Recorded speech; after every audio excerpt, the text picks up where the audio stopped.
মা বাবার মোট 14টা হক ছিল। 7টি হক জীবিত অবস্থায়, 7টি হক মরার পরে। আজকে যেই দীর্ঘ 45 মিনিটের আলোচনা, সেটা হলো মা বাবার জীবদ্দশায়, অর্থাৎ তারা জীবিত অবস্থায় যেই 7টি হক পাবে, এই 7টি হকের আলোচনা হলো আজকে। আল্লাহ যদি বাঁচা রাখে ইনশাআল্লাহ আগামী সপ্তাহে মা বাবার মৃত্যুর পরে যেই 7টি হক, যেই 7টি অধিকার আমাদের কাছে পাবে, সেই বাকি হকগুলো আলোচনা করব ইনশাআল্লাহ। ওমা দুনিয়ার সমস্ত মানুষ দুনিয়াতে আসার, আগমন এবং অস্তিত্ব লাভের মূল কারণ এবং মাধ্যমই হলো মাতা পিতা। মাতা পিতার মাধ্যমে আমরা দুনিয়াতে আগমন করেছি। মানুষ পরস্পর একে অপরকে মহব্বত করে, ভালোবাসে। তাদের ভালোবাসা আর মাতা পিতার ভালোবাসা আসমান জমিনের একটা ব্যবধান।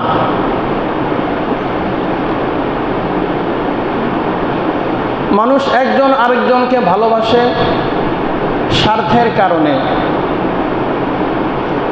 ভাই ভাইকে ভালোবাসে স্বার্থের কারণে, বোন বোনকে ভালোবাসে স্বার্থের কারণে, স্ত্রী তার স্বামীকে ভালোবাসে স্বার্থের কারণে, স্বামী তার স্ত্রীকে ভালোবাসে স্বার্থের কারণে। শুধুমাত্র কেবলমাত্র মাতা পিতা এমন যাদের ভালোবাসার মধ্যে কোনো স্বার্থ নেই, নিঃস্বার্থ হিসাবে এই মা বাবা তার সন্তানকে ভালোবাসে। সুবহানাল্লাহ। আল্লাহ তাআলা যেমন বান্দাকে অনেক নিয়ামত, অনেক কিছু দেওয়ার পরেও বান্দার কাছে কিছু চায় না, বলে ঠিক তেমনিভাবে মাতা পিতাও সন্তানকে অনেক কিছু দেওয়ার পরে এরপরও সন্তানের কাছে মাতা পিতা কিছু চায় না। মা তার সন্তানদের জন্য নিজের আনন্দ, উল্লাস, ভোগ বিলাসিতা সব কিছুকে বিসর্জন দিয়ে দেয়।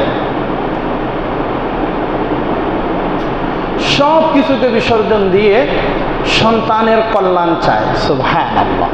সব কিছু দিয়ে কি চায় ভাই? সন্তানের কল্যাণ চায়। সন্তান কিভাবে ভালো থাকবে, একজন মা একজন বাবা সেই চিন্তা সবসময় তাদের অন্তরে থাকে।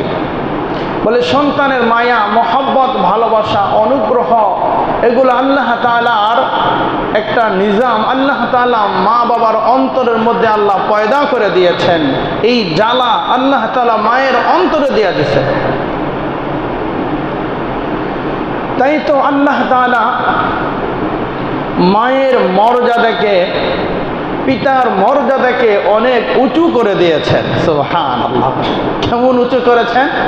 আল্লাহ তাআলা বলতেছেন, মা বাবার মর্যাদাকে আমি আল্লাহ তাদের পদ মর্যাদাকে উঁচু করেছি এভাবে, আমি আল্লাহর হকের ঘোষণার পরেই মা বাবার হকের ঘোষণা আমি আল্লাহ তাআলা আদেশ করেছি। সুবহানাল্লাহ।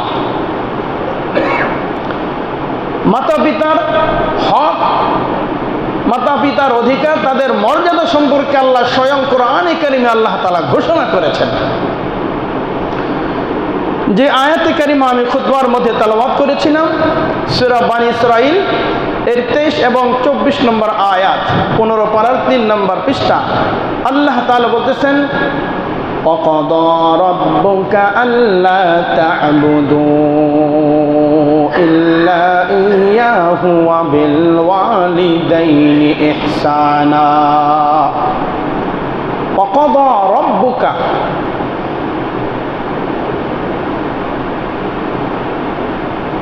وَقَضَى رَبُّكَ তোমরা পালনকর্তার নির্দেশ পালন করো, হুকুম পালন করো, আল্লাহর হুকুমকে বাস্তবায়ন করো। وَقَضَى رَبُّكَ أَلَّا تَعْبُدُوا إِلَّا إِيَّاهُ। আর এই হুকুম পালন করার ক্ষেত্রে, আল্লাহর ইবাদত করার ক্ষেত্রে আল্লাহর সাথে অন্য কাউকে শরীক করো না। তাহলে আল্লাহ তাআলা প্রথম নিজের হকের কথা আলোচনা করলেন। আল্লাহ তাআলার হকের পরেই আল্লাহ তাআলা মাতা পিতার হক সম্পর্কে আল্লাহ নির্দেশ দিয়েছেন, ওয়াবিল ওয়ালিদাইনি ইহসানা, তোমরা তোমাদের মাতা পিতার সাথে সৎ আচার আচরণ করো। সুবহানাল্লাহ। মাতা পিতার সাথে সৎ আচরণ করো। এখানে একটা বিষয় লক্ষ্য করতে হবে, ইহসান। এই আয়াতে কারিমার মধ্যে আল্লাহ তাআলা সন্তানদেরকে মাতা পিতার জন্য 6টি নির্দেশ আল্লাহ তাআলা এই আয়াতে কারিমার মধ্যে দিয়েছেন। এই 6টি নির্দেশ আলোচনার সাথে পাশাপাশি বাকি আলোচনাগুলো চলবে ইনশাআল্লাহ। 1 নম্বর হলো ওয়াবিল ওয়ালিদাইনি ইহসানা, তোমরা তোমাদের পিতা মাতার সাথে সৎ আচার আচরণ করো। এখন প্রশ্ন হলো, ইহসান, ইহসান এটি আরবি শব্দ, এর অর্থ হলো দয়া, অনুগ্রহ, ভালোবাসা, মায়া, মমতা। অর্থাৎ মায়ের সাথে সুন্দর সৎ আচার আচরণ তোমরা করো।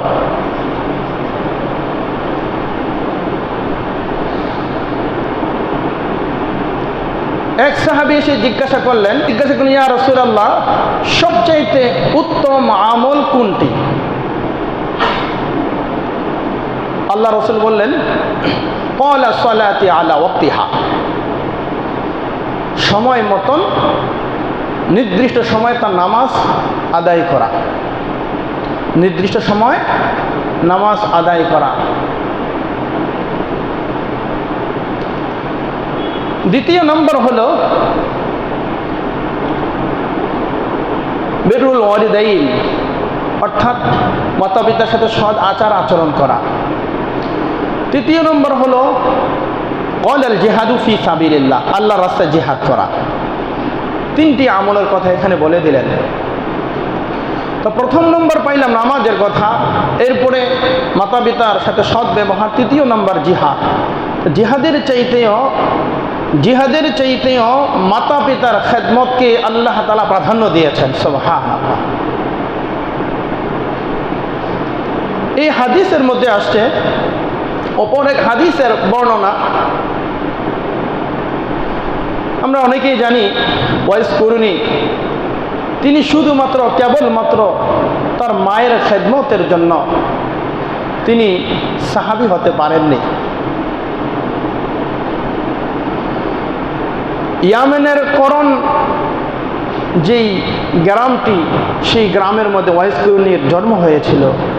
আল্লাহ রাসূলের শুভ আগমন, আল্লাহ রাসূলের উপর ঈমান এনে মুসলমান হয়ে গেছে। মুসলমান হওয়ার পরে আল্লাহ রাসূলের কাছে চিঠি লিখছে, ইয়া রাসূলুল্লাহ, আমি জিহাদে অংশগ্রহণ করতে চাই, আমার মা অসুস্থ। নবীজি বললেন, তোমার জিহাদে অংশগ্রহণের প্রয়োজন নাই, তুমি তোমার মায়ের খেদমত করো, তুমি তোমার মায়ের সেবা করো। ওয়াইস করুনি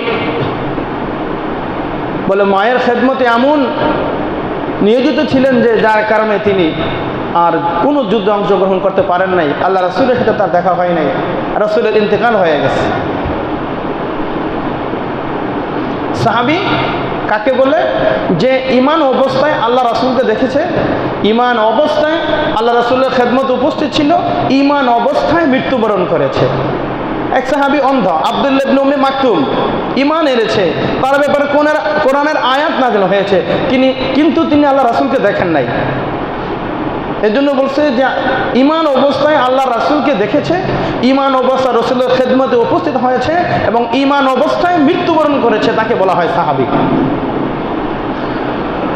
রাসূলের ইন্তেকালের সময় আল্লাহ রাসূল বলে গেছে, ওমর, আমার ইন্তেকালের পরে ওয়াইস করুনি এখানে আসবে, আসলে অস্করণী যেই দোয়া করবে সেই দোয়াই আল্লাহ তাআলা কবুল করবে। সুবহানাল্লাহ। ও ওমর, অস্করণী তোমার এখানে আসলে তুমি বলো যে আপনি আমার জন্য একটু দোয়া করেন, আপনি আমার জন্য একটু দোয়া করেন। এরপর থেকে রাসূলের ইন্তেকাল হওয়ার পর থেকে ইয়ামেন থেকে যত কাফেলা আসতো, হযরত ওমর খলিফাতুল মুসলিমিন খবর নিতেন যে এই কাফেলার মধ্যে ওয়াসকুরনি নামে কোনো লোক আসছে কিনা। বলে আসে নাই। সর্বশেষ যে কাফেলা আসছে ওই কাফেলার মধ্যে ওয়াসকুরনি নামে একজন লোক আসছে। আসার পরে তাকে সালাম দিলেন মুসলিম জাহানের দ্বিতীয় খলিফা। সালাম দিয়ে মুসাফা করলে নবীজির সেই বর্ণনাগুলো জানিয়ে দিলেন এবং আল্লাহ রাসূল তার কিছু গুণাগুণ, তার কিছু বৈশিষ্ট্য বলে গেছে ওমর রাদিয়াল্লাহু তাআলা আনহুরে। তিনি সেই সবগুলো, সেই বর্ণনা তিনি সেগুলো পেয়ে গিয়েছিলেন। তারপরে বলতেছে, ওমর বলতেছে আপনি আমার জন্য দোয়া করেন। এই কথা বলার সাথে সাথে ওয়াসকুরনি ঝরঝর করে কাঁদতেছে। বলে আপনি আল্লাহ রাসূলের একজন জলিলুল কদরের সাহাবী, খলিফাতুল মুসলিমিন, আপনি আমার কাছে দোয়া চাইতেছেন। বলে শোনো, তোমার ব্যাপারে আল্লাহর রাসূলের ঘোষণা হলো যে হে ওমর, ইয়ামেন থেকে ওয়াসকুরনি নামে একজন লোক তোমার এখানে আসবে কাফেলার সাথে। সে যেই দোয়া করবে ওই দোয়াই আল্লাহ কবুল করবে। সুবহানাল্লাহ। তুমি তার থেকে দোয়া চেয়েও, তার থেকে তুমি দোয়া নিও। ওয়াসকুরনি ঝরঝর করে কাঁদতেছে। হযরতে ওমর ইবনে খাত্তাব রাদিয়াল্লাহু তাআলা আনহুর জন্য প্রাণ ভরে দোয়া করেছেন।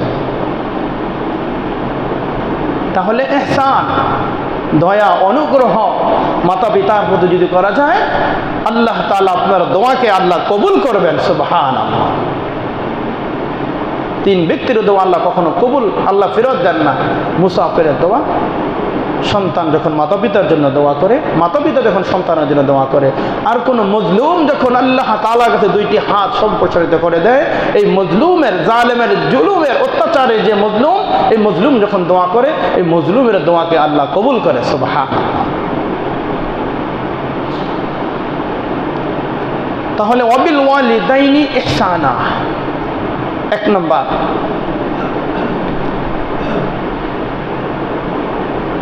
এখন প্রশ্ন হলো, মায়ের সাথে বাবার সাথে সৎ আচার আচরণ করব, এটার কোনো নির্দিষ্ট সময়সীমা আছে কিনা, কোনো বয়স আছে কিনা?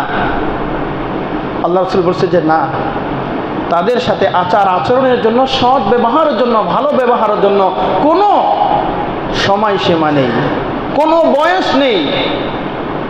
হ্যাঁ, এটা হতে পারে তার জীবনের শুরু সময়, হতে পারে 45-40 হতে পারে, আবার একেবারে বৃদ্ধ শেষ সময়, বলে ওই সময়ও তোমার এই খেদমত হতে পারে, এই আচার আচরণ সব ব্যবহার হতে পারে। সাহাবী প্রশ্ন করলেন, ইয়া রাসূলুল্লাহ, মা বাবা যদি অমুসলিম হয় তাহলে তাদের সাথে কেউ সদ্ব্যবহার করব? হযরত আসমা বিনতে আবু বকর রাদিয়াল্লাহু তাআলা আনহু তিনি হাদিস বর্ণনা করতেছেন। হযরত আসমা রাদিয়াল্লাহু তাআলা আনহা তিনি এই কথা বলেন, ইয়া রাসূলুল্লাহ, আমার মা তো মুশরিকা, মক্কা থেকে তিনি আমার বাসায় মেহমান হতে আসতেছেন, মেহমান হবেন, আমার বাসায় আসতেছেন, আমি কি তার সাথে সৎ আচার আচরণ করব? নবীজি বললেন, হ্যাঁ হ্যাঁ, অবশ্যই অবশ্যই। তোমার মা হতে পারে মুশরিকা, কিন্তু সে তো তোমার মা, এর জন্য মায়ের সাথে সৎ আচার আচরণ, সৎ ব্যবহার তোমাকে করার জন্য ইসলাম তোমাকে হুকুম করেছে। সুবহানাল্লাহ। যে ক্ষেত্রে ইসলাম অমুসলিম মা বাবার ক্ষেত্রে, অমুসলিম মাতা পিতার ক্ষেত্রে ইসলাম এত সহানুভূতি, এত সহমনের, এত ভালোবাসা, এত অনুগ্রহের কথা যেখানে ইসলাম বলেছে, সেখানে কিছু সমাজের অথর্ব মানুষ এমন রয়েছে বলে যারা মা বাবার সাথে অসৎ আচার আচরণ যারা করে থাকে। মনে রাখতে হবে, 1 নম্বর হলো আজমত, অর্থাৎ মাতা পিতার সম্মানের ক্ষেত্রে মাতা পিতার সাথে সম্মানজনক কথা বলতে হবে। দ্বিতীয় নম্বর হলো মোহাব্বত। মাতা পিতার সাথে মহব্বত ভালোবাসা এমন রাখতে হবে, বলে নিজের স্ত্রীর সাথে যেমন মহব্বত ভালোবাসা, নিজের ছেলে মেয়েকে যেমন মহব্বত করে ভালোবাসি, বলে নিজের মাকে তার চাইতে আরো বেশি ভালোবাসতে হবে। সুবহানাল্লাহ। স্ত্রীর ভালোবাসা স্ত্রীর কাছে, সন্তানের ভালোবাসা সন্তানের কাছে, মেয়ের ভালোবাসা মেয়ের কাছে, মায়ের ভালোবাসা মায়ের কাছে দিতে হবে। সুবহানাল্লাহ। আজকে আমাদের ভেদাভেদ হয়ে গেছে। হ্যাঁ, বলে সব ভালোবাসা স্ত্রীর দিকে চলে যায়, সব ভালোবাসা সন্তানের দিকে চলে যায়, শ্বশুর শাশুড়ির দিকে চলে যায়। বলে মায়ের প্রতি মহব্বত ভালোবাসা যেটা দরকার ছিল, বলে মায়ের থেকে অনেক অনেক দূরে আজকে সরে গেছে। হযরত আবু উমামা রাদিয়াল্লাহু তাআলা আনহু হাদিস বর্ণনা করেছেন এভাবে, عن أبي أمامة رضي الله تعالى عنه قال قال رسول الله صلى الله عليه وسلم هما جنتك ونارك হুমা, তারা দুইজন, জান্নাতুকা ওয়া নারুকা, তোমার পিতা মাতা উভয়জন অথবা উভয়ের একজন তোমাদের জন্য জান্নাত। সুবহানাল্লাহ। তোমার পিতা মাতা তোমার জন্য জান্নাত অথবা তোমার জন্য জাহান্নাম। তো জান্নাত বুঝলাম, জাহান্নাম কিভাবে হলো? আল্লাহ রাসূল বলছেন যে যার ঘরে মা আছে, যার ঘরে বাবা আছে, তার ঘরে দুইটা জান্নাত আছে। সুবহানাল্লাহ।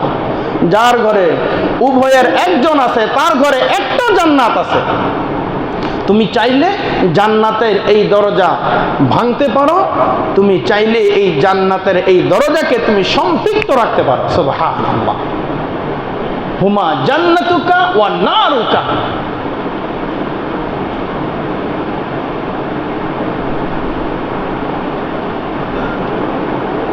আজমত, মোহাব্বত, এরপর হলো এতাআত, মাতা পিতার আনুগত্য করা। মাতা পিতার আনুগত্য করা, মা যেই কথা বলে, বাবা যেই কথা বলে, সেই কথাকে মাথা পেতে মেনে নেওয়া। সুবহানাল্লাহ। তবে ইসলাম এখানে একটা সীমা দিয়েছে, একটা নিয়ম নীতি পদ্ধতি ইসলাম বলে দিয়েছে। শরীয়ত সম্মত, শরীয়তগতভাবে তোমার মা তোমার বাবা যত আদেশ তোমাকে করে, যত হুকুম তোমাকে করবে, সেই হুকুমকে তুমি বাস্তবায়ন করবে। ইসলামী শরীয়ত অনুযায়ী, শরীয়তের ঘণ্টিতে, শরীয়তের ভিতরে, শরীয়তের নিয়ম নীতি পদ্ধতি অনুযায়ী যে আদেশ করবে এগুলো তুমি পালন করবে। শরীয়ত বহির্গত কোনো আদেশ যদি কোনো মা কোনো বাবা কোনো সন্তানকে করে, তাহলে সেই আদেশ পালন করা জায়েজ নাই, বরং সেটা স্পষ্টভাবে হারাম। সূরা আহকাফ এর 15 নম্বর আয়াতে কারিমা, আলোচনা ওইদিকে আসবে। এই আয়াতটা কেউ বলে হযরতে আবু বকর সিদ্দিক রাদিয়াল্লাহু তাআলা আনহুর উপর অবতীর্ণ হয়েছে। ওয়াসাইনাল ইনসানা বিওয়ালিদাইহি ইহসানা হামালাতুহু উম্মুহু কুরহা ওয়া ওয়াদাআতুহু কুরহা ওয়া হামলুহু ওয়া ফিসালুহু 30 শাহরা। এই আয়াতের শানে নুজুল হলো, কেউ বলে হযরত সাদ ইবনে আবি ওয়াক্কাস রাদিয়াল্লাহু তাআলা আনহুর ব্যাপারে নাজিল হয়েছে, আর কেউ বলেন আবু বকরের ক্ষেত্রে এই আয়াত নাজিল হয়েছে। যাই হোক, যার ব্যাপারে নাজিল হোক, এই আয়াতে কারিমার মূল উদ্দেশ্য হলো যে কোনো ব্যক্তির মাতা পিতা যখন তোমাকে হকের উপরে, ইসলামের উপরে শরীয়তগতভাবে যে আদেশ করবে, সে আদেশ এবং নিষেধ সেটাকে তোমাকে মানতে বাধ্য হবে। শরীয়তের বহির্গত হলে চলবে না। হযরত সাদ ইবনে আবি ওয়াক্কাস রাদিয়াল্লাহু তাআলা ইসলাম গ্রহণ করার পরে তার মায়ের কাছে আসছে যে আয়াত নাজিল হয়েছে যার উপরে। তার মা বলতেছে, তুমি যে কালিমা পড়েছ, মুহাম্মাদের কাছে ইসলাম গ্রহণ করেছ, সেই ইসলামকে কুফরিতে পরিণত করো, অর্থাৎ তুমি ইসলাম ছেড়ে আবার আগের যেই ধর্মে ছিলে তোমার সেই ধর্মেই তুমি চলে আসো। ও সাদ ইবনে আবি ওয়াক্কাস রাদিয়াল্লাহু তাআলা আনহু বলে, মা কেমন কথা, আল্লাহ রাসূলের কাছে আমি ইসলাম গ্রহণ করেছি, মুসলমান হয়েছি, আর আপনি আমাকে এই মুহূর্তে আদেশ করতেছেন ইসলামকে ছেড়ে আবার কুফরিতে পরিণত হতে? বলে, হ্যাঁ, আমার নির্দেশ, আমার আদেশ, এটাই তোমাকে বাস্তবায়ন করতে হবে। মাসআলা ভালো করে বোঝেন। হযরত সাদ ইবনে আবি ওয়াক্কাস রাদিয়াল্লাহু তাআলা আনহু তার মাতা বলতেছে, হে সাদ, আমি তোমার সাথে প্রত্যেক বেলায় তোমার সাথে খাবার খাইতাম, এমন কোনো ওয়াক্ত নেই, এমন কোনো সময় নেই যেই সময় আমি তোমাকে ছাড়া খাবার খেয়েছি। অর্থাৎ প্রতিনিয়তই আমি তোমার হাতে খাবার খেয়েছি।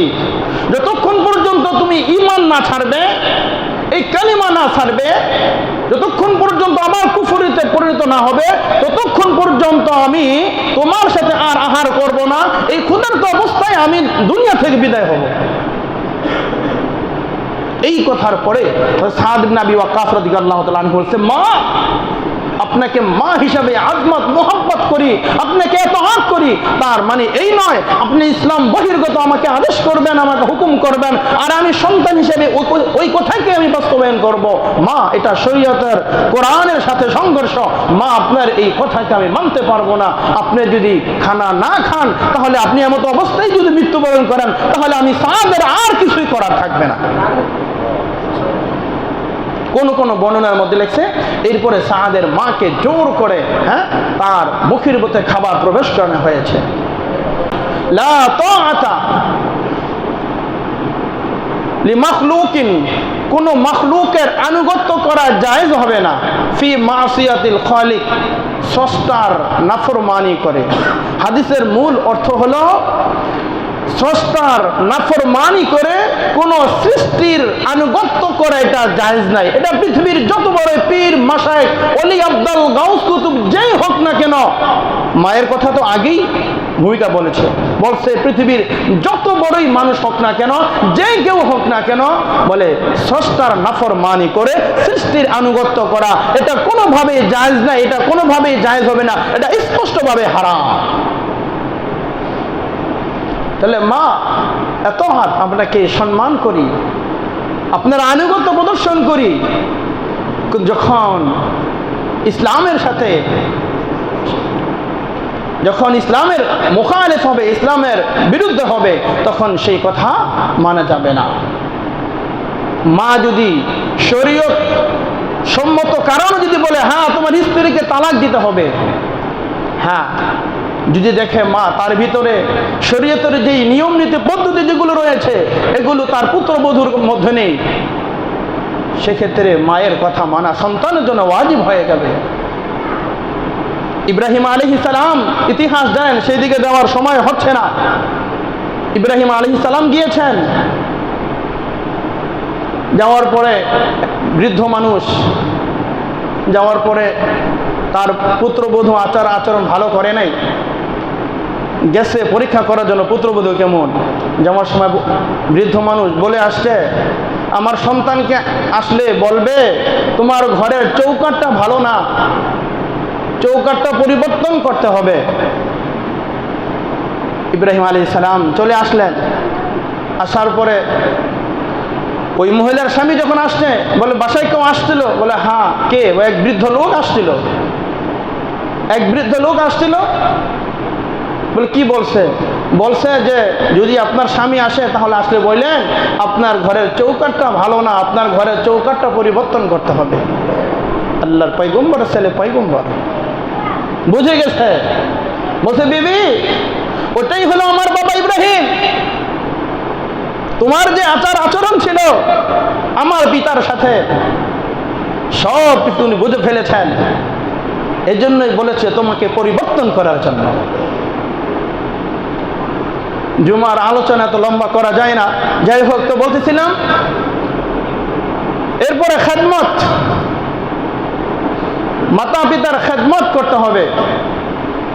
খেদমতের ক্ষেত্রে মাতা পিতার নাফরমানি করা যাবে না।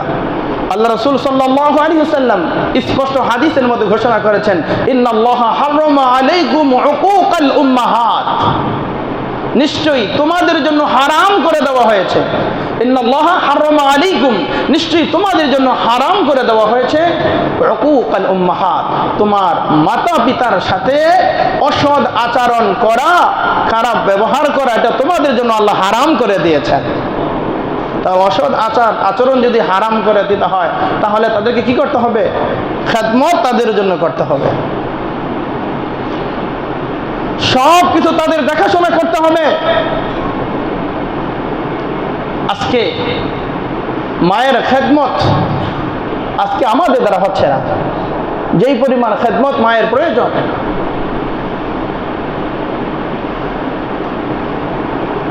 যেই পরিমাণ আজকে মায়ের খেদমতের করা দরকার ছিল, আজকে সমাজের মধ্যে ওই পরিমাণ খেদমত আজকে নাই। যদি ওই পরিমাণ খেদমত থাকতো তাহলে মাকে আজকে বৃদ্ধাশ্রমে আজকে যেতে হতো না। কি বলেন? যে মা তোমাকে তিলে তিলে এত কষ্ট করে বড় করেছেন, নিজের জীবনের আরাম আয়েশ ভোগ বিলাসিতা সব কিছুকে বিসর্জন দিয়েছেন, তুমি কিছুই ছিলে না। আহা, কি বলবো, আমার চোখে দেখা আইডিয়াল মডেল বিকারুন্নেসা, এই যে কত সন্তান, বলে বাসা যদি বনশ্রী মিরপুর হয়, ছেলের কষ্ট হবে আসা যাওয়া, মা বাসায় দিকে শিফট করে। কি এই যে আমাদের স্পেকট্রামের অনেক যারা আছে অভিভাবক, তারা এদিকে বাসা নিয়ে আসছে সন্তানের আরাম আয়েশের জন্য। সন্তান তাকে কিভাবে বড় করে তুলতে হবে, সমাজের মধ্যে সুপ্রতিষ্ঠিত করতে হবে বলে সেই চিন্তা চেতনা ছিল। চাকরি হওয়ার পরেও এমনও বাবাজিরা রয়েছে যে সন্তান কখনো মা ছাড়া বাবা ছাড়া থাকে নাই, বাবার সাথে ছেলের সাথে বাবাও সাথে গিয়েছে যায়, যে আমার সন্তানটা কিছু বোঝে না, তার কষ্ট হবে, আমি একটু যাই, তার জন্য সহজ হবে। প্রতিটা মুহূর্তে প্রতিটা সময় একজন মা একজন বাবা কি পরিমাণ কষ্ট করেছে। আজকে সেই সন্তান আজকে বড় হওয়ার পরে এখন সেই মা বাবাকে ভুলে যায়, সেই মা বাবাকে আজকে বৃদ্ধাশ্রমে দিয়ে আসে। কিছুদিন আগেও দেখেছেন যে একজন বৃদ্ধ মহিলা আফসোস করে বলতেছে, আমার সন্তানকে এত সুশিক্ষায় সুশিক্ষিত করলাম, বলে তার পরিণাম আজকে আমার বৃদ্ধাশ্রম।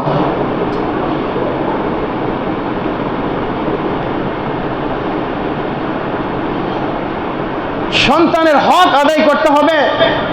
বাবাজিরা, সন্তানের হক যদি আদায় করেন তাহলে সন্তান আপনাদের হক আদায় করবে, আর সন্তানের হক আদায় করবেন না, আল্লাহর কসম আপনারা আর আপনাদের সন্তানরাও আপনাদের হক আদায় করবে না। হযরত উমর ইবনে খাত্তাব রাদিয়াল্লাহু তাআলা আনহুর জামানায় এক বৃদ্ধ এসে বলতেছে, আমিরুল মুমিনিন, আমার সন্তান আমার হক আদায় করে না। সন্তানকে ডাকছে, বলে তোমার বাবার অভিযোগ, তোমার পিতার তুমি খেদমত করো না, হক আদায় করো না। বলে আমিরুল মুমিনিন, ইসলাম কি কার উপরে জুলুম করেছে না ইনসাফ? বলে ইনসাফ। বলে তাহলে আপনার প্রশ্নের উত্তর দেওয়ার আগে আমি আপনাকে পাল্টা প্রশ্ন করতে চাই। বলে কি প্রশ্ন? বলে আমার উপরে, আমার পিতার উপরে আমি কি হক অধিকার ছিলাম? বলে তোমার এক নম্বর অধিকার ছিল তোমার বাবা তোমাকে সুন্দর একটা মা উপহার দিবে, আদর্শবান দিনদার আবেদা যাকেরা শাকেরা একজন মা তোমাকে উপহার দিবে, এটাই ছিল তোমার হক। দ্বিতীয় নাম্বার, বলে সপ্তম দিন যখন তুমি জন্মগ্রহণ করেছ, জন্মগ্রহণ করার পরে তোমার সুন্দর একটা নাম উপহার দিবে, এটাই তোমার অধিকার ছিল তোমার মাতা পিতার কাছে। তৃতীয় নাম্বার হলো, বলে যথাসময়ে শিষ্টাচার আদব ইসলামী দ্বীনি জ্ঞান ইলমি ওয়াহির জ্ঞান দেওয়া তোমার পিতা মাতার উপরে, তোমার পিতার উপরে দায়িত্ব এবং কর্তব্য ছিল। এই কথা বলার পরে যুবক দাঁড়ায় গেছে, বলে আমিরুল মুমিনিন, আল্লাহর কসম করে বলি আমার পিতা এই তিনটা হকের একটা হক আমার পিতা আদায় করে নাই। আমিরুল মুমিনিন, আজকে আমার পিতা আমার কাছে আমার খেদমত চায়, হক চায়, তার অধিকার চায়, তার পাওনা চায়। জিজ্ঞেস করেন এই তিনটা বিষয়ের একটা বিষয় আমার পিতা পালন করে নাই। বলে আমার বাবা যেই নারী যেই মহিলাকে বিবাহ করেছেন ওই মহিলা ছিল একজন গায়িকা, ওই মহিলা ছিল একজন গান গাইতো একজন মহিলা। বলে আমার মা বড় দিনদার ছিল না, এখানে আমাকে আমার অধিকার থেকে আমার মা আমার বাবা আমাকে বঞ্চিত করেছে। দুই নম্বর, আমি সপ্তম দিন জন্মগ্রহণ করার পরে আমার সুন্দর অর্থবোধক একটা নাম আমাকে উপহার দেয় নাই। তৃতীয় নম্বর হলো, বলে 7 বছর আয় মুরু সিবিয়ানাকুম বিসসালাহ ওহুম আবনাই সাবঈ সিনিন, বলে 7 বছর বয়সে নামাজের শিক্ষা দেওয়া, 10 বছর বয়সে নামাজ না পড়ার কারণে বেদের দ্বারা আঘাত করা, প্রহার করা, শাসন করা, বলে কোনো উত্তম শিষ্টাচার, বলে দ্বীনি তালিম আমাকে দেয় নাই। হযরতে ওমর রাগ হয়ে গেছে, পিতাকে ধমক দিয়েছে, বেটা সন্তানের হক আদায় করো নাই, এখন তুমি আসছো সন্তানের কাছে তোমার হক তোমার অধিকার পাওনার জন্য, যাও মিয়া চলে যাও, আগে সন্তানের হক আদায় করো, সন্তান তোমার হক এমনি এমনি তোমার সন্তান আদায় করবে।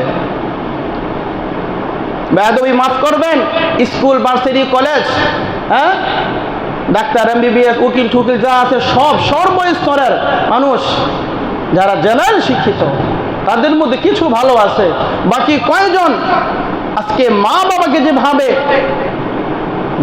মা বাবার খেদমত করা দরকার, মা বাবার আনুগত্য করা দরকার, মা বাবার সেবা যত্ন করা দরকার, ওইভাবে আজকে আমরা এই হক আদায় করতেছি না। কেন?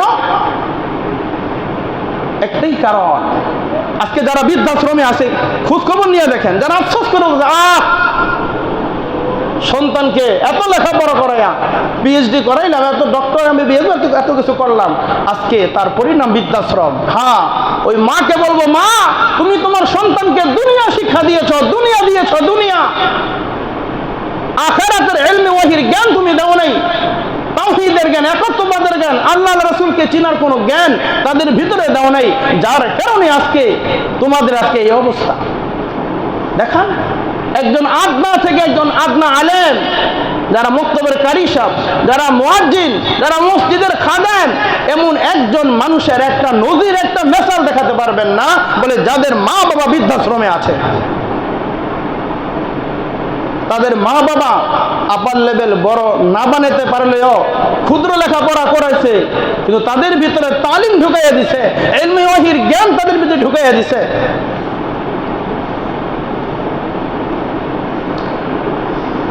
মা বাবার খেদমত করলে রিজিকের মধ্যে আল্লাহ বরকত দেয়, হায়াতের মধ্যে আল্লাহ তাআলা বরকত দেয়, অপমৃত্যু থেকে আল্লাহ তাকে হেফাজত করে।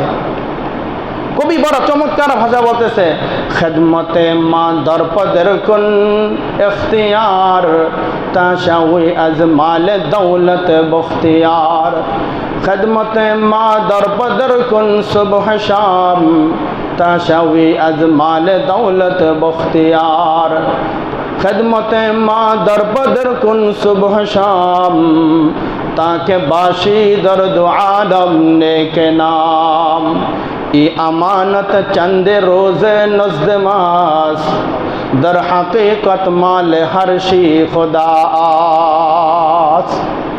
বলে খেদমতে মা দরপদর কুন ইখতিয়ার, বলে মা বাবার খেদমত করো, দেখবা আল্লাহ তাআলা তোমাকে দুনিয়ার মধ্যে রাজা বাদশা বানাইয়া দেব। সুবহানাল্লাহ। আর মনোযোগ দিয়ে মায়ের খেদমতে লেগে যাও, পিতার খেদমতে লেগে যাও, আল্লাহ দুনিয়া আখিরাত বলে উভয় জাহানে তোমাকে কামিয়াবি করে দিবে। এই অর্থ সম্পদ টাকা পয়সা যেগুলোর মধ্যে আজকে আমি পেয়েছি, বলে এগুলো আমি কি উপার্জন করেছি? আমার বাবা মাথার গাম পায়ে ফেলে আমার জন্য এগুলো করে দিয়েছে। আহা, আমি চলে গেলে সন্তান কি করবে, কি খাবে? শরীরে রক্ত পানি করে তোমার জন্য এই অর্থ সম্পদ বাড়ি গাড়ি সব তোমার জন্য করে গেল, আর সেই তুমি তোমার মাতা পিতাকে আজকে ভরে গেল। যাই হোক, বলতেছিলাম ওয়াবিল ওয়ালিদাইনি ইহসানা, তোমার মাতা পিতার সাথে সদাচরণ করো। কখন করবে? ইম্মা ইয়াবলুগান্না ইনদাকাল কিবারা আহাদুহুমা আও কিলাহুমা, তাদের দুইজন অথবা উভয়ের একজন যখন তোমাদের জীবদ্দশায় তারা উপনীত হবে, ফালা তাকুল লাহুমা, তখন তাদের সাথে এমন কথা বলো না উফ, বলে উফ শব্দটাও তাদের সাথে তাফসীরের মধ্যে লেখছে উফ শব্দের অর্থ হলো বিরক্তি প্রকাশ করা। এমন কোনো কথা বলিও না যার দ্বারা তারা বিরক্তি প্রকাশ করে। ছোটকালে বাবাকে মাকে কত কিছু জিজ্ঞাসা করেছে, মা এটা কি? বলছে গাড়ি। এটা কি? গাড়ি। কতবার জিজ্ঞাসা করছি। এখন মা বাবা বৃদ্ধ হয়েছে, জিজ্ঞাসা করে বাবা এটা কি? এটা কার। আবার জিজ্ঞাসা এটা কি? বুড়া মানুষ, বলে কাউয়া। আবার জিজ্ঞাসা কি? কাউয়া। তুমি বুড়া হয়েছো না শয়তানের গুড়া হয়েছে? এতবার জিজ্ঞাইনি। তুমি জীবনে ছোটকালে বারবার জিজ্ঞাসা করছো, যতবার জিজ্ঞাসা করছো ততবার মা উত্তর দিতে তার আনন্দ লেগেছে, ভালো লেগেছে। আর এখন বৃদ্ধ অবস্থায় এসেছে, মা 2 বারে বেশি 3 বার জিজ্ঞাসা করলে, হ্যাঁ এটা কি বলে কাউয়া, কয়বার জিজ্ঞাসা করো, বুড়ো হইছো না শয়তানের গুড়া হইছো, কয়বার জিজ্ঞায়, আহা বলে উফ। এই যে বিরক্তি ভাব প্রকাশ করা, বলে এই বিরক্তি প্রকাশ করা, মায়ের চেহারার মধ্যে বিরক্তি সাফ ফুটে উঠবে এমন কোন আচরণে এমন কোন কথা না বলা। উফি ওয়ালা তানহারহুমা, তাদেরকে ধমক দিও না। যেখানে উফ করতে নিষেধ করেছে সেখানে তো ধমক দেওয়ার কোনো প্রশ্নই আসে না। وَقُلْ لَهُمَا قَوْلًا كَرِيمًا, তাদের সাথে সম্মানজনক কথা বলো, সৎ ব্যবহার তাদের সাথে করো। যদি মায়ের সাথে কোনো বেয়াদবি হয়ে যায়, মা যদি জীবিত থাকে, মায়ের কাছে মাফ চান, মা মাফ করে দিবে। মার অসন্তুষ্টি অবস্থায় যদি মৃত্যুবরণ করেন তাহলে আল্লাহও সন্তুষ্ট হবে না। রিদর রব্বি, হাদিসের মধ্যে এমন আসছে, রিদর রব্বি অরিদল ওয়ালিদাইন, আল্লাহর সন্তুষ্টি পিতার সন্তুষ্টির মধ্যে, সুবহানাল্লাহ। ওয়াসাকার রব্বি ফি সিখাতির রব্বি, আর পিতামাতার অসন্তুষ্টিতে আল্লাহ অসন্তুষ্টি। দুনিয়াতে যা কিছু করেন এগুলো যদি মা বাবা যদি অসন্তুষ্ট থাকে তাহলে রব আপনার প্রতি সন্তুষ্ট থাকবে না। আর রব যদি অসন্তুষ্ট থাকে তাহলে আর দুনিয়া আখিরাত উভয় জাহান আপনার জন্য শেষ।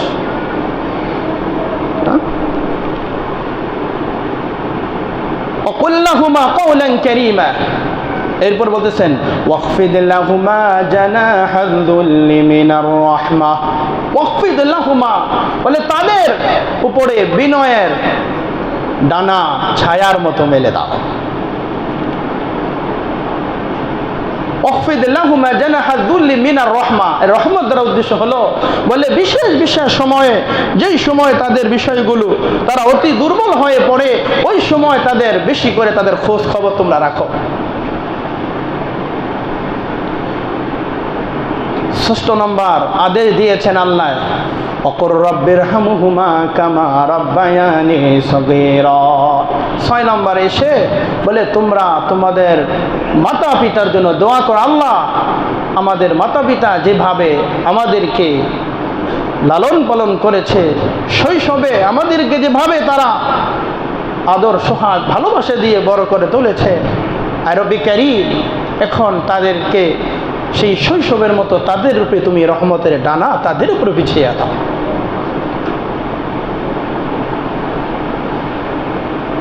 এখন প্রশ্ন হলো, আল্লাহ তাআলা এই আয়াতে কারিমার মধ্যে বান্দাদেরকে, মানুষদেরকে 6টা বিষয়ের আদেশ আল্লাহ করেছেন, 6টা বিষয়ের নির্দেশ আল্লাহ দিয়েছেন।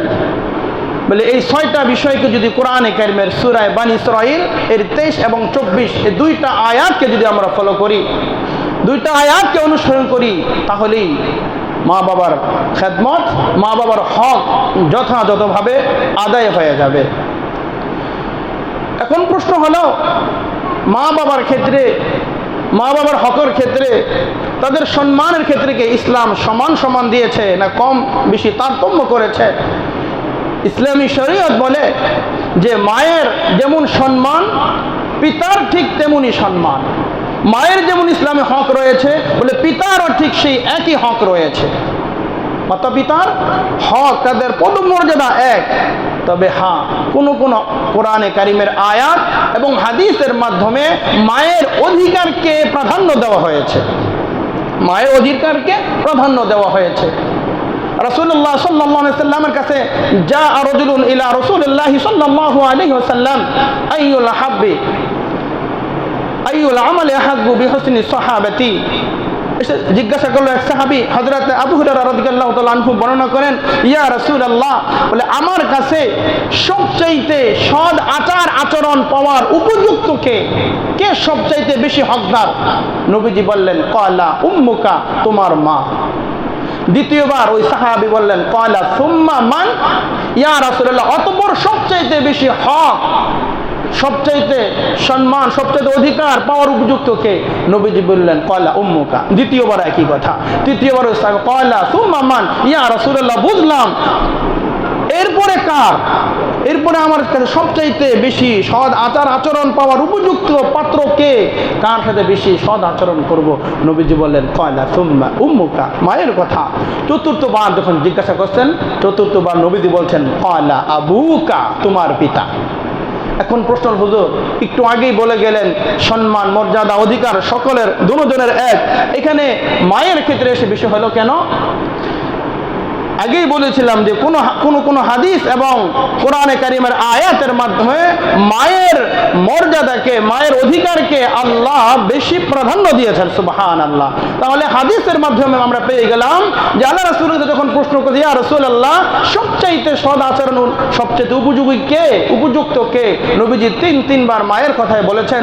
চতুর্থবার নবীজি পিতার কথা বলেছেন। পিতার কথা একবার বললেন কেন? মায়ের কথা তিনবার বললেন কেন? বলে মায়ের কথা এই জন্য তিনবার বলেছে, মা এমন তিনটি কষ্ট, এমন তিন জায়গায় মা এত কষ্ট করেছে, বলে যেই কষ্টগুলো তোমার বাবা করেন নাই, বলে এই জন্য মায়ের অধিকার, মায়ের হক, মায়ের কথা আল্লাহ রাসূল তিনবার উচ্চারণ করেছে। সুবহানাল্লাহ। সূরা লোকমান আয়াত নম্বর 24 আল্লাহ বলতেছেন ওয়াসাইনাল ইনসানা বিওয়ালিদাইহি হামালাতুহু উম্মুহু ওয়াহনান আলা ওয়াহনিন।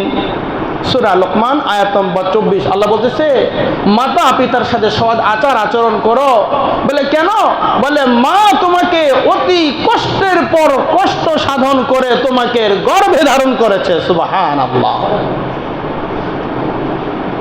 আর এই তাফসীর কোরআন বিল কোরআন, আর এই আয়াতের দ্বারা 26 নম্বর পারা সূরা আহজাবের 15 নম্বর আয়াতে কারিমে আল্লাহ তাআলা বলতেছেন ওয়াসাইনাল ইনসানা বিওয়ালিদাইহি ইহসানা হামালাতুহু উম্মুহু কুরহা ওয়া ওয়াদাআতুহু কুরহা ওয়া হামলুহু ওয়া ফিসালুহু 30 শাহরা। লম্বা আয়াতের পুরো আলোচনা দরকার ছিল, সংক্ষিপ্ত আকারে শুধু বলতে এতটুকু। আল্লাহ ওয়াসাইনাল ইনসানা বিওয়ালিদাইহি ইহসানা, তোমার মায়ের সাথে, তোমার বাবার সাথে সৎ আচার আচরণ এজন্য করবা। হামালাতুহু উম্মুহু কুরহা, বলে তোমার মা অতি কষ্টে তোমাকে গর্ভে ধারণ করেছে। সুবহানাল্লাহ। আহা, পেটের মধ্যে একটা পাথর বেঁধে তারপরে দেখেন, হ্যাঁ, 2 দিন হাঁটতে পারেন কিনা। আর এই জনম দক্ষিণী মা একদিন নয়, 2 দিন নয়, সুদীর্ঘ 9টি মাস, 10টি মাস তিলে তিলে আপনাকে আমাকে গর্ভে ধারণ করেছে। মা যখন খাবার খেতে বসেছে, মায়ের কলিজায় আঘাত করেছি, মা জমিনে বেহুশ হয়ে পড়ে গিয়েছে। বাবার সাথে মা শুয়ে আছে, মা খাট ছেড়ে একবার নিচে নামে, একবার উপরে ওঠে। বলে কি হয়েছে? একবার উপরে উঠতেছ, নিচে নামতেছ। বলে স্বামী গো, আপনি পুরুষ, আপনি বুঝবেন না এই কষ্ট, এর যন্ত্রণা, এটা যে কত কষ্ট। হামালাতুহু উম্মুহু কুরহা, স্বামী গো, এই বোঝা বহন করার সেই ধারণ ক্ষমতা, সেই সহ্য আপনার নাই, যেটা আমি করতেছি। ওয়াদাআতুহু কুরহা, অতি কষ্টে মা প্রসব করেছে। আহ, মায়ের প্রসব বেদনার সময় এক একটা প্রসব বেদনা মনে হয় আসমান ভেঙে চূর্ণ বিচূর্ণ হয়ে মায়ের মাথার উপরে পতিত হয়েছে। স্বামীকে একান্ত গোপনে ডেকে নিয়ে বলে, স্বামী আমার, যুগের পরে যুগ ঘর সংসার করেছি, আমার যেই পরিস্থিতি, যে অবস্থা, মনে হয় আমি বাঁচব না, আপনি আমাকে মাফ করে দেন। প্রতিবেশীদেরকে ডাক দিয়ে বলে, মনে হয় বাঁচব না, মাথায় তেল দাও, পানি দাও, প্রাণ এখনো বের হয়ে যাচ্ছে, আর মনে হয় তোমাদের সাথে কারোর সাথে দেখা হবে না, সন্তানের মুখ দেখতে পারবো কিনা তাও জানি না। অসহনীয় এক ব্যথা। ওয়াদাআতুহু কুরহা, বলে এই প্রসব বেদনার ব্যথা মা সহ্য করেছে। ওয়া হামলুহু ওয়া ফিসালুহু 30 শাহরা, এরপরে দুধ পান কাল দীর্ঘ 2 বছর। ওয়া হামলুহু ওয়া ফিসালুহু 30 শাহরা, গর্ভ এবং দুধ পান কাল মিলে 30 মাস, অর্থাৎ 2.5 বছর। গর্ভ যদি হয় 6 মাস, তাহলে 2 মাস, 2 বছর দুধ পান কাল। গর্ভ যদি হয় 9 মাস তাহলে দুধ পান কাল 21 মাস। গর্ভ যদি হয় 7 মাস তাহলে দুধ পান কাল হবে 23 মাস। হ্যাঁ, ওইদিকে আলোচনা ছিল, আজকে যেতে পারলাম না। আমাদের সন্তানদের তো 3 বছর, 4 বছর, 5 বছর পর্যন্ত অনেকে দুধ পান করান, সর্বোচ্চ 2 বছর ফুকাহে কেরামের মতে। হ্যাঁ, তাহলে গর্ভজাত, গর্ভে ধারণ এবং দুধ পানকাল সময় মোট 30 মাস। তো এই যে মা কত কষ্ট করেছে, কোন কোন শীতের মধ্যে পেশাব করে দিয়েছি। কি বাবাজিরা, মা নিজে পেশাবের জায়গায় নিজে শুয়ে, মা বুকের উপরও আমাদেরকে জড়িয়ে রেখে আমাদেরকে আরাম দিয়েছেন। নিজের আরাম, আয়েশ, ঘুম সব কিছুকে বিসর্জন দিয়ে, ভোগ বিলাসিতা সব কিছু বিসর্জন দিয়ে বলে তিলে তিলে আমাদেরকে মানুষ করেছেন। বলে একজন মা এত কষ্ট করেছে, যেই কষ্ট, এই 3টা কষ্ট যা মা করেছে, এই 3টা কষ্ট বাবা করে নাই। এই জন্য আল্লাহ রসুল ওই সাহাবীকে 3 বার মায়ের অধিকার, মায়ের হক নিয়ে 3 বার মায়ের খেদমতের কথা, মায়ের আচার আচরণের কথা, সৎ আচরণের কথা, সৎ আচার আচরণের উপযুক্ত পাত্রের কথা, মায়ের কথা বলেছেন। যাই হোক, অধিকার আলোচনা যাচ্ছে না। তাহলে আমাদের যে বিষয়গুলো, 1 নম্বর হলো আজমত, মোহাব্বত, খেদমত, এতআত, ফিকরে রাহাত, শান্তিময় ফিকির। মা কোথায় থাকবে? যে জায়গাটা আমি থাকি, গাড়ি বাড়ির মধ্যে, হ্যাঁ, অট্টালিকার বিল্ডিং এর মধ্যে আমি থাকি, মা থাকে বাড়িতে কুড়ের ঘরে যেখানে পানি পড়ে। বলে এই যে মায়ের যে হক, যে অধিকার, মাকে তুমি অধিকার থেকে বঞ্চিত করতেছ। রফে হাজাত, মায়ের যে প্রয়োজন, যে হাজত আছে, যখন যে প্রয়োজন হয়, ওই মায়ের প্রয়োজনকে, ওই হাজতকে পূর্ণ করা। গাহগা উনকি মোলাকাত ও জিয়ারত। 7 নম্বর হলো বলে মাঝে মধ্যে গিয়ে মায়ের খোঁজ খবর নেওয়া। শুধু এখান থেকে গ্রামে বিকাশে টাকা পাঠাই দিলাম আর কলিমুদ্দিনকে বললাম, এই কলিমুদ্দিন আমার মায়ের এগুলা কিনা দিও। কিন্তু যেই মা তোমাকে কুলোপিটি করে মানুষ করলো, ওই মা তোমাকে একবার দেখতে মনে চায় না? তুমি না কুলাঙ্গার হইলা, প্রশান্তিদায়ের হইলা, মার তো তোমাকে দেখতে মনে চায়। মা তো সন্তানের জন্য হাহাকার করা। সন্তান যদি আসতো, গাহগা উনকে মোলাকাত ওয়া জিয়ারত। এর জন্য যাদের মা বাবা কোনো কারণবশত স্বাভাবিক অবস্থায় গ্রামে থাকতেই পারে বা দূরে থাকতেই পারে, দূরে যদি থাকে তাহলে মা বাবার সাথে গিয়ে দেখা করবেন। এটা ওয়াজিব, তাদের খোঁজ খবর নেওয়া, দেখা করা। যে দেখলেন না পত্রিকার মধ্যে আসলো, মা মরে ঘরে কঙ্কাল হয়ে গেছে। পাশের প্রতিবেশী দুর্গন্ধ পাওয়ার পরে, কি ব্যাপার এত দুর্গন্ধ কেন? দরজা ভেঙে ভিতরে ঢুকে দেখে যে মা মরে কঙ্কাল হয়া শরীরের মধ্যে পোকায় ধরেছে। এই হলো অবস্থা। মা মারা গেছে, ফোন দিছে তোমার পিতা মারা গেছে, আমাদের এখন সময় নেই, আসা টিকিট মিকিট পাওয়া যায় না, যাই ঝামেলা আছে, এই তোমরাই দফন করে ফেলো। এটা ইসলাম না ভাই, এটা ইসলাম না। ফিক্র রাহাত, শান্তিময় ফিকির করেন। নিজে যেমন ভালো অবস্থানে থাকেন, ভালো অবস্থায় থাইকা আরামে এসে থাকেন, এসিতে থাকেন। মা যেই ঘরে থাকে সেই ঘরে এসি তো দূরের কথা, পাখাও কিছু আছে, একটা ভাঙ্গা একটা আধা ভাঙ্গা, বাতি একটা আছে নিবু, তার কোনো কিছু না, পোশাক পরিচ্ছদের কোনো খবর আপনাদের কাছে নাই। রফে হাজাত, কি হাজাত আছে? প্রত্যেক সপ্তাহে গরু গোস্ত খাইতেছি, বিভিন্ন সময় যা মন চায় শহরে থাকি নিয়ে আনতেছি, খাইতেছি, কিন্তু মাকে একবারে মাসিক বাজার করে দিয়ে আসলাম। এরপরে আর মাসে খবর নেওয়ার সময় থাকে না। আবার মাস গেলে সোনমুদ্দিনে আবার টাকা পাঠায়, ফোন দিলে আবার মা বাজার করে। কি ভাই, বিষয়টা এমন না? আল্লাহ। তাহলে মা বাবার মোট 14টা হক ছিল। 7টি হক জীবিত অবস্থায়, 7টি হক মরার পরে। আজকে যেই দীর্ঘ 45 মিনিটের আলোচনা, সেটা হলো মা বাবার জীবদ্দশায়, অর্থাৎ তারা জীবিত অবস্থায় যেই 7টি হক পাবে, এই 7টি হকের আলোচনা হলো আজকে। আল্লাহ যদি বাঁচা রাখে ইনশাআল্লাহ আগামী সপ্তাহে মা বাবার মৃত্যুর পরে যেই 7টি হক, যেই 7টি অধিকার আমাদের কাছে পাবে, সেই বাকি হকগুলো আলোচনা করবো ইনশাআল্লাহ।